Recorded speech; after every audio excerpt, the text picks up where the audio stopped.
Hey guys, so today I'm going to show you how to take a kerosene heater like this and convert it into a very small heater such as this. You'll need one main component that you use inside the full-size kerosene heater, and I'm going to show you how to do it with an unused new paint can, and it's super simple to do. So let's head out to the greenhouse and I'll show you exactly how to put this together. So guys, I really love that kerosene heater I have in my other building, but if you had an emergency, you lived in an apartment, you lived in a small home, and you didn't have a kerosene heater, you just wanted to store something away in the pantry in case there was an electrical outage, this is the perfect size. It fits neatly into a kitchen cabinet. You could label it with some painter's tape and you'd have it on hand in an emergency. You can make multiple ones of these. The place where I order these is actually from Amazon because the ones at my local paint store, they have a sprayed in lining. Now, as you can see, these have no type of sprayed in rubber coating or lining. So that's really important because when you're heating something up, you don't want those gases coming off those coatings. So you can buy these in packs of 4. You could have 4 different rooms being heated in a power outage situation, whatever it might be. So I'm going to show you how to put this together. It requires no special tools, no drills, nothing like that. You're just going to assemble it and then put the lid on it and store it away until you need it. Now there's a couple of different configurations you could do. You could have this as more of a radiating type of heater, or just one that's just going to have a flame coming out. It just depends on your personal preference. You can light with this with the right type of fuel. If your fuel is very, very pure, you're going to get more of a blue flame and it's not going to be that effective as a light. So what I'm talking about is making this into a similar heater to the large kerosene heater I showed at the beginning of the video. So again, you could cook on this, you could light with the right fuel, or you can use it for heat. Now if you want to capture heat and kind of radiate it around you a little bit, you can use this stainless steel mesh. This is a very fine, looks like maybe less than 1 millimeter spacing between each one, and then this is a little bit larger. I'll put links to the description in both. My personal preference is this one right here because it puts out a little bit more heat and it captures heat a little bit better. So either way, whatever they have in stock, but again, I would prefer this one that looks a little bit more like mosquito screen, but both are stainless steel and they're not coated with anything. That's really important, that whatever type of stainless steel, if you do opt to go with a radiative type heater, make sure that they are stainless steel uncoated. Now in between takes, I took a pair of scissors and I cut our more finer stainless steel mesh into a perfectly straight line. And the reason that is I've taken this utensil holder that has holes already pre-made into them. This is really one for the kitchen. You can find them at your Walmart, or I'll put a link online if you can't find them there, but they're really simple to find. They're not hard at all. The purpose of these is to allow your utensils to dry after you wash them, so to make sure they're perfectly dry. But we're going to use it in our special heater today, and I'm going to wrap this around and fold it together so it stays in place. But this is a really important component because it's going to allow our fuel to wick up. But we've got a very special wick this time. It's not something I've used before in a video, but it's something that you will use in a normal everyday kerosene heater. Now if you're having a problem finding these, or if the link shows that it's no longer being sold at whatever time you watch this video, you can use something as simple as a pineapple juice can or any type of larger can that may be holding some type of vegetable, fruit, or whatever. But I'm going to go with this. But if you do want to save a little bit of money, you can use one of these types of can, drill lots of holes in the top, down the side as well, and just kind of replicate this exact same pattern. And the drill types are a step drill bit. I'll put those in the description. A step drill bit is a very specific drill bit for drilling into metal, and it makes it a lot easier. I've used the wrong type of drill bits in the past, and in the comment section I was told many times, but I didn't have a step drill bit in the greenhouse, so I just made do with what I had. So remember, you don't have to buy this utensil holder, you can just make your own, but remember you want to do the same type of pattern, drilling holes top and sides all the way around. So here's where I make the comparison on the normal size kerosene heater to this micro kerosene heater that I'm making with this paint can and this utensil holder. I'm going to use this wick that's specifically made for the kerosene heater. So all you have to do is just slip this over your can, and if you opt to make it same thing, just remember you're just doing the same exact thing, and you're going to place this into our larger size paint can. Now you can buy these, you could resize them if you want to make them a little bit shorter. You can take a pair of scissors or whatever just to make it just the right size. But I want it coming off of the top of whatever interior can you have about a ½ inch. And you may have to adjust that or move it a little bit based on what size flame you have. So let's just put it in the paint can, and it drops right in there.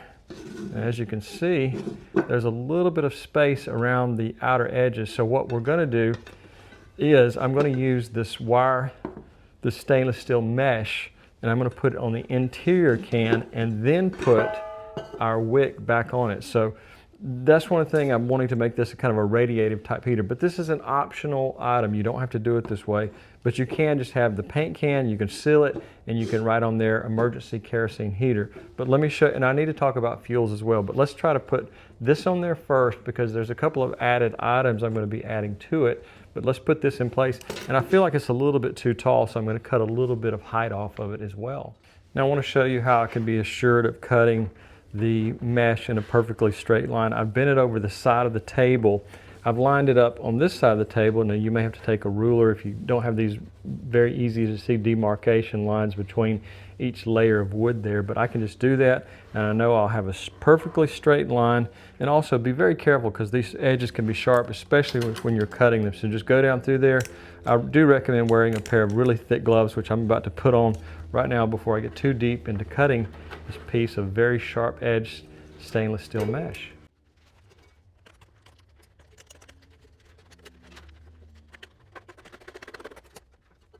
All right, so I'm going to show you a quick way to put this together. We've got our utensil holder, or in your case, if you used a can, you'll just take your can.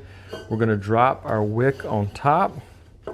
Then we're going to take our stainless steel mesh, or the part that's going to radiate a lot of heat out into the room. Take your paint can, and put it in there. Do it kind of slowly because we've got a little bit of a tight fit now. And we can fold over this back side or leave it open like that. Either way, it's not critical that it be sealed. And just push your wick to about 1/2 an inch above the interior of your interior can here. So you'll just have about a 1/2 inch sticking above the edge there. All right, so I'll give you a look from above. You can see the wick, you can see the inner can, and you can see our radiative mesh here. Also, you can use the top of the paint can there, and there's a very important reason for this as well, and I'll tell you in just a minute. This is going to be used to help circulate heat into the room.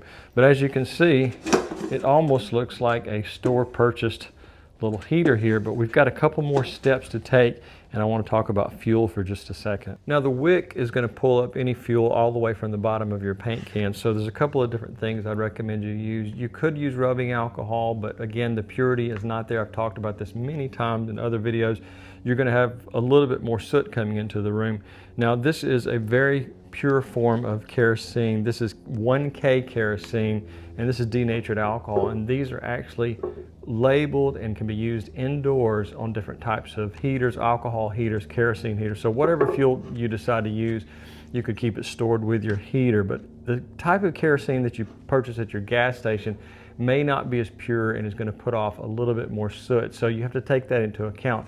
Also, when using this heater, I try to always say this, pepper it through the video at least once or twice, is to have a carbon monoxide detector, a smoke detector, and a small fire extinguisher. And you have to remember, the smaller room you're using, the more there's a chance of an issue. So just make sure that you have those things.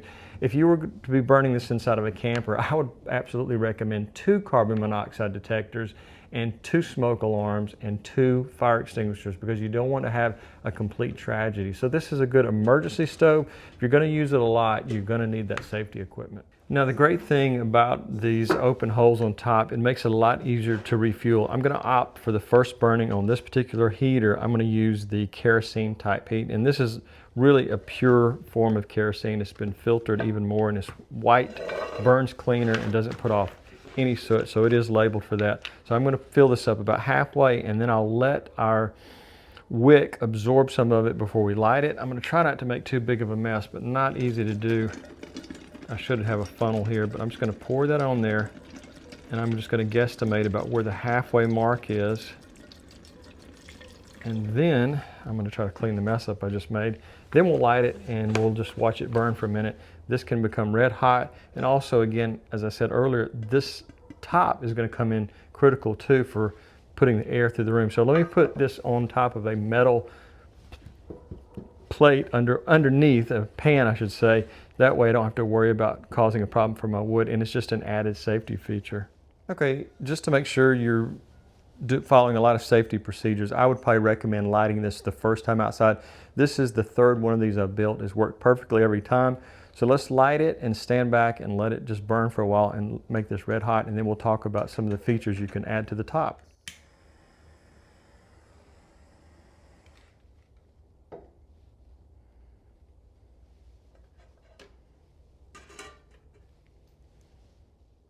Now, one of the problems I have right now, I've got too much wick exposed and it's burning too much fuel. So I'm going to have to pull our wick down a little bit, and I'll wait till it burns. I'm going to take it outside and let it cool down for a second, and then I'm going to push the wick a little bit further into the can. Now, that was a perfect demonstration because you saw there was so much wick exposed, we were putting out a lot of soot and smoke. Now that we moved the inner can up, less wick is exposed and we have a smaller flame. So it's more of a controlled burn. So that's really important thing. My mistake there shows you what you shouldn't do is have so much wick exposed. So we're a little bit better. I could still move the can up a little bit more, and I think we'd have a little bit smaller flame, probably an ideal flame size.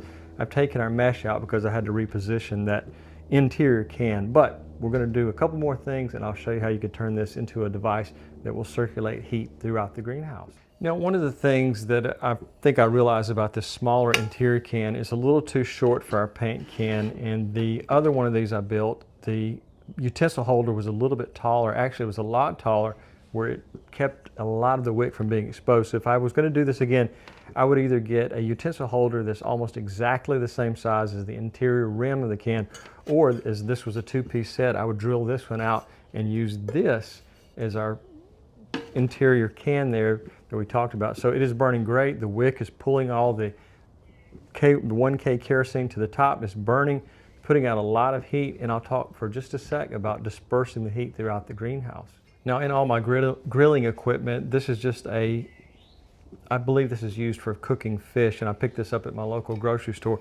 But what I wanted to talk about dispersing heat is using one of these thermoelectric fans. I've featured this in a lot of different videos, but if you're wanting to circulate the air properly into an area, and if you don't want to just heat one little area of a larger size room, buy one of these thermoelectric fans. I'll put a link in the description, and this will help disperse heat throughout whatever room you need. It takes a few minutes to heat up, but once it gets to going, it's like actually a powered fan. Of course, it's thermoelectric, so using a form of electric power, but in this case, it's taking the heat and turning it into the energy needed to move this little fan. It takes a couple minutes to get started, but once it does, it really puts out heat nicely. Now, since I moved the interior can up, we've got very little smoke coming off of it now, so it's just kind of an adjustment feature there. You have to kind of tinker with the design to make sure that it's not putting out too much smoke. And again, that all goes back to how much of the wick is exposed. You can see our thermoelectric fan is starting to move air out into my greenhouse, but you can do the same thing, whatever you're using. But again, like I said earlier, proper detection equipment. Carbon monoxide will detect an odorless type of gas that could build up. Smoke obviously is for just common everyday smoke that might happen, and then the fire extinguisher is to stop anything in case something gets knocked over. Remember, don't use this around children or pets because it is an open flame, and open flames can be very dangerous if it's done around children or pets. So guys, let's do some heat test here. Now, since this can does have a lot of flame right around the top, you can see there's some discoloration happening there. So that is going to be the hottest part. You don't want to touch this can without a pair of really thick leather gloves. 462 degrees there towards the bottom of the can, a lot cooler. If you can see that right down there at the bottom. It's around 120, 130 degrees. I'm going to move the camera up just a bit so you can see our barbecue basket here has gotten quite hot, 280, 255, 60, it kind of jumps around there. So that's what's going to help it go, and this will burn for quite a few hours. And remember, adjusting that wick is critical to eliminate smoke. You don't see any smoke coming off now, but when I first lit it, I realized very quickly I had too much wick exposed. So guys, some of the most common questions I always get is how do you put it out? How long will it burn for? It all goes to fuel purity as to how long it will burn for. So there's a variable there. Another thing, putting it out, you need to make sure you have some extra thick leather gloves so you can disassemble the whole thing. Drop the lid of the paint can right on the top and it'll go out. The flame will be smothered. In case of an emergency, obviously you'd use a fire extinguisher if something happened. But guys, this makes a great little heater, an emergency heater. You could just store it away in a pantry. It doesn't take up a lot of room, but it puts out a lot of heat. So guys, I really appreciate you watching. If you got something out of it, if you'll please give me a thumbs up. If you'd like to really support the channel, there's a Patreon link in the description. You can see free and paid content there that you can download, a lot of PDFs there. So guys, I really appreciate you watching, and have a great day.